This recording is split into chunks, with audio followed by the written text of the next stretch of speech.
જય માતાજી મિત્રો, આપણે આવી ગયા છો ન્યૂ ફર્સ્ટ વ્લોગમાં. આ મારો ફર્સ્ટ વ્લોગ છે, તો પ્લીઝ મને સપોર્ટ કરજો બધા.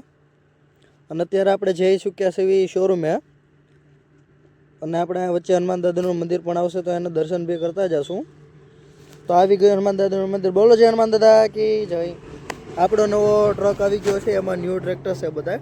હાલ કે આમાં 6 ટ્રેક્ટર છે, એમાંથી 4 ટ્રેક્ટર જ આપણા છે.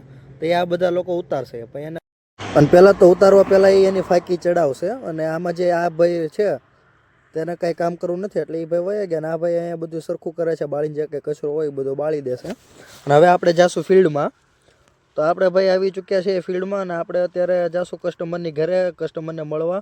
ત્યાં તો હું નહીં દેખાડું, કેમ કે કસ્ટમરની રિક્વાયરમેન્ટ છે કે મારું ફેસ ન દેખાવું જોઈએ. અને અત્યારે અહીંયા આવી ચૂક્યો છે ટોલ ટેક્સ આરટીઓ સામે. જોઈ લો, આ ટોલ ટેક્સ. માસી બધાને તાલીઓ પાડી પાડીને ઊભા રાખે છે. અને આ બાપુ મને કંઈક કહેતા હતા કે તું બટા સુખી રહે, તે મને લિફ્ટ આપી ગાડી ઉપર. અને અત્યારે આપણે આવી ચૂક્યા છીએ ખેડૂતના ખેતરમાં. એણે જે કંઈ આપણી પાસેથી નવું ટ્રેક્ટર લીધું હતું એ જોવા. તો દોસ્તો જોઈ લો, એ આપણેથી કેટલા આગા છે. હાવ છેલ્લે વાળો પણ તમને દેખાય ને, છેલ્લો થાંભલો ત્યાં ઠેઠ છે. અને આપણે ત્યાં ઠેઠ હાલીને જવાનું છે, ની ભાઈને મળવાનું છે. પછી આવું વ્લોગ નહીં ચાલુ